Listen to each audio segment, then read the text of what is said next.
Hello, everyone, and welcome back to Daily English Talk, your safe and cozy place where you can improve your English through stories, feelings, experiences, and real life.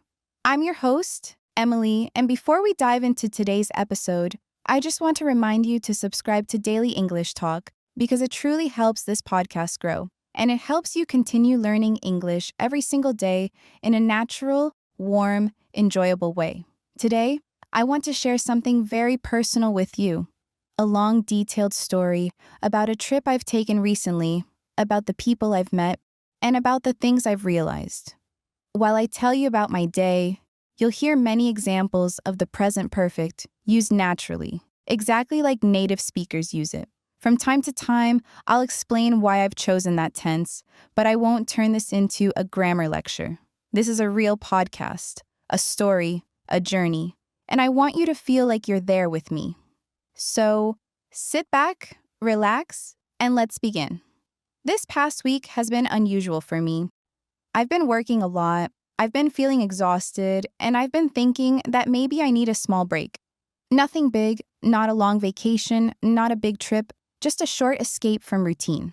And life, as it often does, has surprised me. A few days ago, I received a message from a friend I haven't seen in years. Her name is Olivia. She and I used to travel together when we were younger, but then life happened. Responsibilities, jobs, different cities. You know how it is. Still, we've stayed in touch. And from time to time, we send each other photos of places we visited. So when she texted me saying she had accidentally booked a room for two in a quiet mountain village, and she asked whether I wanted to join her, I've said yes without thinking twice. That yes has changed my entire week. And that's why present perfect works so beautifully here.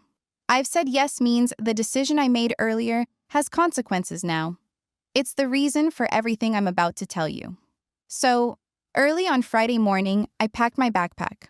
I've never liked big suitcases. I prefer traveling light. A few clothes, a notebook, my headphones, a camera, and a good book. Those things have always been enough for me. As I was packing, I realized how long it's been since I last went somewhere just for myself. I've traveled for work, I've visited family, I've gone on short weekend trips. But I haven't taken a trip simply because I wanted to, not in a long time. And that feeling, that awareness, is another moment where present perfect fits. It's about a period of time up to now. I haven't taken a trip like this in a long time. Once I finished packing, I made myself a cup of coffee, put on my favorite sweater, and left my apartment. The air outside felt different, fresher, sharper, almost like it knew I was heading somewhere new. I walked to the station carrying nothing but my backpack and the kind of calm excitement that only comes from spontaneous trips. The train ride took a little over 2 hours.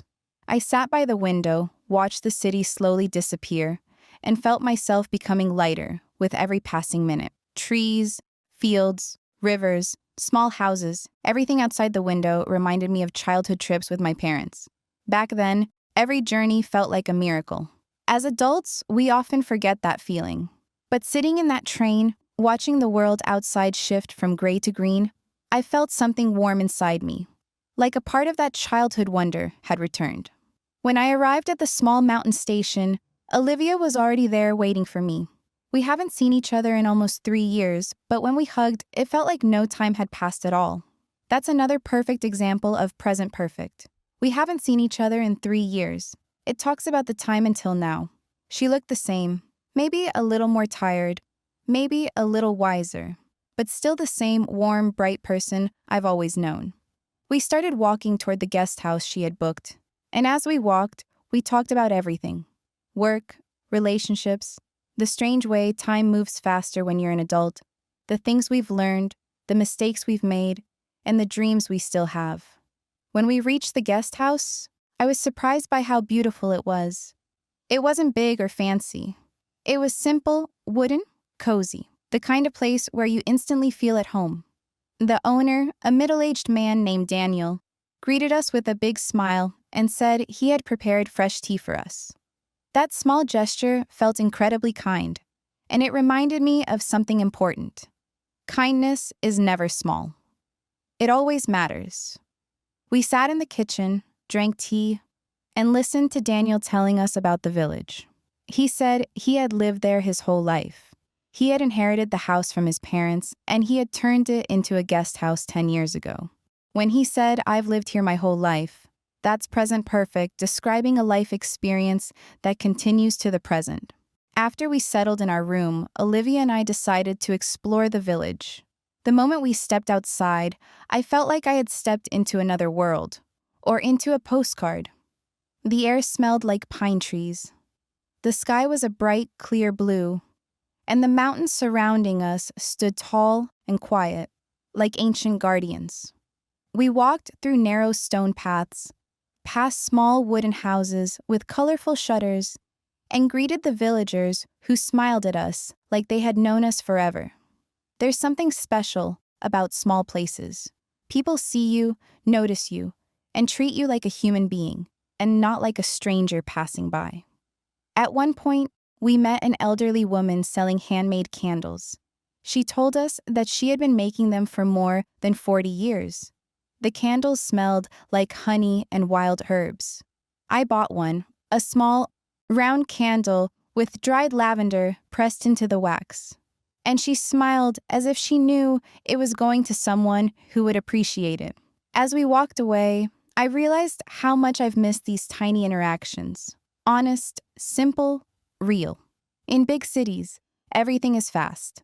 People don't look at each other. Everyone is running somewhere. But in that village, every person we met seemed present, grounded, connected to life in a way I haven't felt in a long time. Around noon, we reached a small viewpoint on a hill. From there, the entire valley opened in front of us. Forests, fields, rooftops, a river cutting through the landscape like a silver ribbon. The wind was soft, cool, carrying the smell of trees and distant smoke from a chimney. I closed my eyes for a moment and simply breathed. It felt like my lungs had been waiting for that air for years. After taking photos, enjoying the silence, and letting the sun warm our faces, we walked down toward the river. There was a small wooden bridge, old but strong, with carvings on the side. Names, dates, initials, memories left by people who had passed there before us. I've always loved places like that. They remind you that life is bigger than your own story, that countless others have walked the same roads long before you. We crossed the bridge and followed a narrow path along the riverbank. The water was clear, moving slowly over rocks that glistened under the sunlight. Birds sang somewhere above us, and from time to time, a leaf would fall into the water and float away. I remember thinking that if peace had a sound, it would be the sound of that river. We kept walking for a long time without talking much. The silence wasn't awkward. It was comfortable, meaningful. Sometimes the best conversations are the ones you have without words. Eventually, we reached a small meadow. Wildflowers were growing everywhere. White, purple, yellow. I've always loved fields like that. Something about them makes you feel young, free, alive. Olivia laughed and said that she had always wanted to lie down in a field of flowers, so we did exactly that. We lay down on the soft grass, looked up at the sky, and listened to the wind passing gently through the flowers. It felt like we had traveled not only to another place, but to another version of ourselves. The version that remembers how to breathe, how to rest, how to exist without rushing. After a while, we sat up and talked about the things we've learned in the last few years. Olivia said she has learned how important it is to slow down. I said I have learned how important it is to listen to yourself. These are moments where present perfect appears naturally. I have learned, she has learned, because these lessons are not finished. They live with us now. We stayed in that meadow for almost an hour. Then we continued our walk, following the river until we reached a small waterfall. It wasn't big, but it was beautiful. Water falling over rocks covered in moss, creating a soft white mist. The sound of it was both powerful and calming. I've seen many waterfalls in my life, but this one felt special because it appeared unexpectedly, like a gift. We took off our shoes and stepped into the cold water. It was freezing, but refreshing in a way only mountain water can be.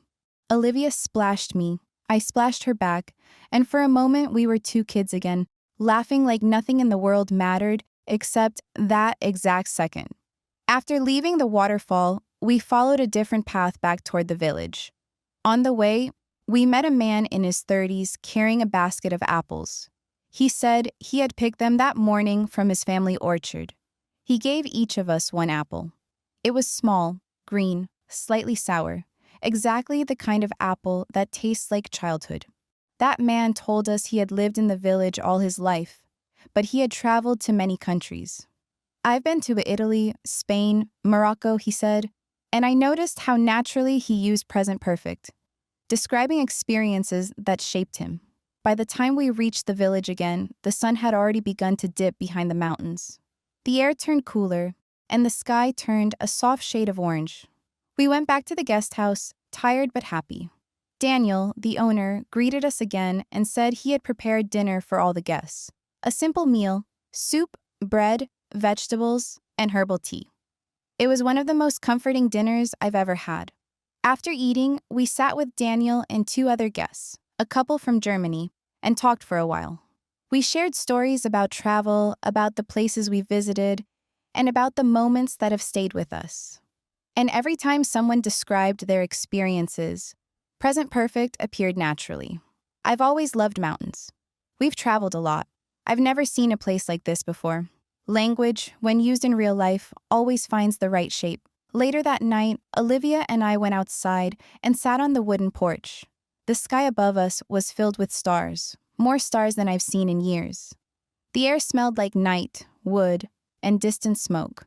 We wrapped ourselves in blankets and talked quietly about the things we've been afraid to admit: fears, hopes, dreams, mistakes, regrets, forgiveness. There is something about the mountains that makes people honest. We talked for hours. At some point, I said something I had never said out loud. I've been feeling lost recently, and saying it made me feel lighter. Present Perfect here makes sense because that feeling hasn't ended yet. It still affects me now. Olivia listened without interrupting. Then she said, softly, "I've felt like that too." And I realized something I hadn't noticed before. We're all walking through life, carrying things no one sees. When we finally went to bed, it was very late. I fell asleep immediately, wrapped in warmth, comfort, and gratitude. And that was only the first day.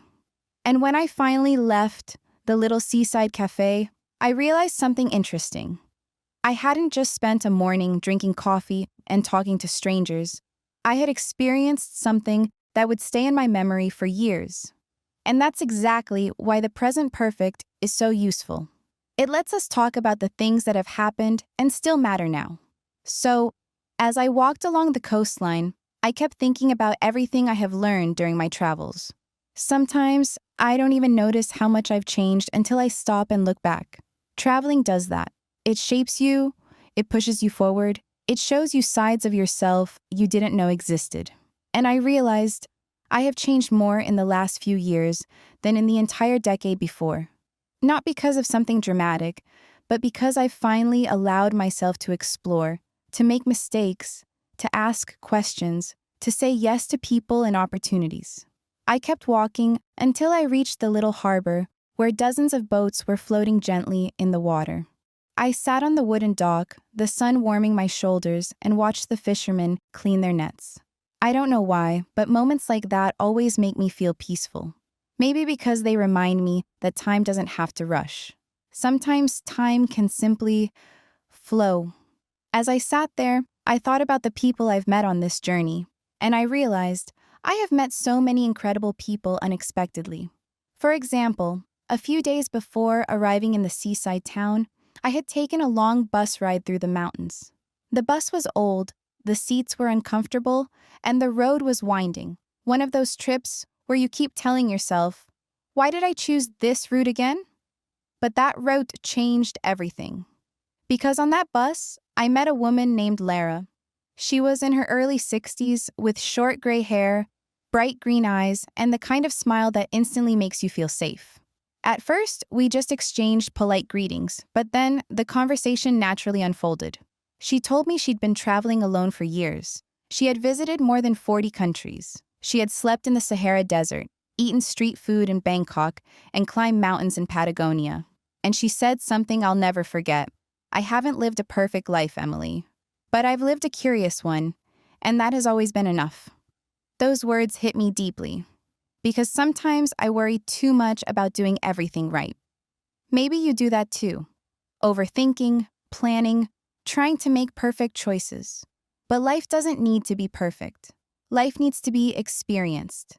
And suddenly I thought, all the things I have done, all the places I have visited, all the people I have met, they have formed the person I am right now. If even one of them hadn't happened, I would be different. Maybe a little, maybe a lot. That's the magic of have done. It's the magic of present perfect. It's not just grammar, it's identity. I stayed at the harbor for a long time, thinking about all this, until the sky slowly began turning orange. The sun was setting behind the hills, painting the clouds gold and pink. A group of kids ran along the pier, laughing, chasing each other. Fishermen packed their tools. Seagulls circled above, waiting for leftovers.